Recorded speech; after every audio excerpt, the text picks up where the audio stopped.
What's up everybody, I'm Dr24 and welcome to the first in a series of videos looking at the combat mechanics in Final Fantasy XIV. We're going to be starting today looking at the Reaper. Reaper is a class you actually unlock at level 70, which means you've got a full character worth of skills and abilities. Can be quite daunting to look at first, the tooltips aren't all that helpful. So the idea behind this video is to give you a starting point to have a go at that class. Open disclaimer, this is not designed to be a optimum rotation or professional level of play. This is just to give you an idea of how the rotation is kind of meant to work, what you're going to be aiming towards, give you a starting point to work on. I'm not saying that my bars are perfect, you might want to change that up yourself. If you do have any tips for other people or for myself in playing Reaper, please do leave it in the comments below. We're going to jump straight into it. For the purpose of this video, I am just north of Bent Branch Meadows in Central Shroud, and we have a striking dummy. I use this a lot to practice the classes instead of having to go out and find something. You can do as much as you want to it. When you do pick up Reaper at level 70, make sure you open the coffer. You'll get a coffer in the opening quest. It'll give you a full set of 385 item level gear, which for level 70 is pretty good gear. Not incredible, but it's a good starting point for you, and it'll get you looking something like this. Now with Reaper, there's a number of different phases we're going to go through in their rotation. The moves you're going to be aiming towards are Gibbet and Gallows or Guillotine. There's a few things we need to do to get there, but they're your big hitting moves. They're the ones you want to be aiming for and prioritizing when you get into your rotation. You also want to make sure you're keeping a debuff up on your target, which increases your damage dealt to the target by 10%. So if we come over to our striking dummy, as you can see from the bars, I am playing on PlayStation, so your bars might look a little different to mine if you are on PC. You've got two options here for the debuff. You've got Shadow of Death, and you can see the debuff being applied here. Increases your damage dealt to the targets by 10%. Also, if the target dies while you have that up on it, it'll give you 10 of your Reaper resource, which is your bar over here. And we'll see that starting to creep up shortly. You do also have the option of Wall of Death. Wall of Death is the same thing, but it's an AoE, and as you can see, it's applied that debuff to all targets that I've hit. The nice thing with this buff as well is you can stack it, so you can put it up to 1 minute max of that debuff, and again, you can do that to all targets hit. So hit that twice, get it up to the minute, make sure that stays up at all times so you're getting that additional damage increase onto your target. Now in its very basic form, we're going to start off with the 3-hit combo.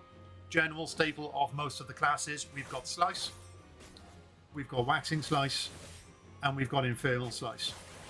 And as you can see, our resources starting to pick up here. Each of those attacks adds 10 to your resource. Do it again there, and you can see the 40, 50, 60. Now you can see the proc hitting there at 50. Triggering Bloodstalk and Grimswithe. We'll come back to that in just a moment. I also just want to highlight Soul Slice and Soul Scythe. What they do is give you an instant 50 of your resource, but it does have a 30-second cooldown. So what you want to be doing is prioritizing that move over your 3-move combo. Whenever you can, you want to be hitting your Soul Slice. Soul Scythe is exactly the same move, literally shares a cooldown with it. The only difference being it's your AoE, so it hits multiple targets. Even if you hit multiple targets, it still only gives you 50 on your resource. Once you've got your minimum of 50 resource, we come over, we got Bloodstalk and Grimswithe. Now, those moves, again, are very similar. Bloodstalk is your single target, Grimswithe is your AoE, but they do the same thing, and what it does is it triggers your Gibbet and your Gallows and your Guillotine. We'll start with Guillotine first of all. Guillotine is the AoE move, and it's your big hit. So for an AoE move, that's the biggest hit that you've got. While we're talking AoE, we've also got here Spinning Scythe and Nightmare Scythe. That's your standard 2-hit combo AoE move, but as you can see, again, it's still adding the 10 per hit to our resource. Now we're going to look at Gibbet and Gallows. These are your big hits. These are the ones you're aiming for your bosses. So if we trigger your Gibbet and Gallows, Gibbet does more damage if you're hitting the target from the flank. Gallows does more target if you're hitting the target from the rear.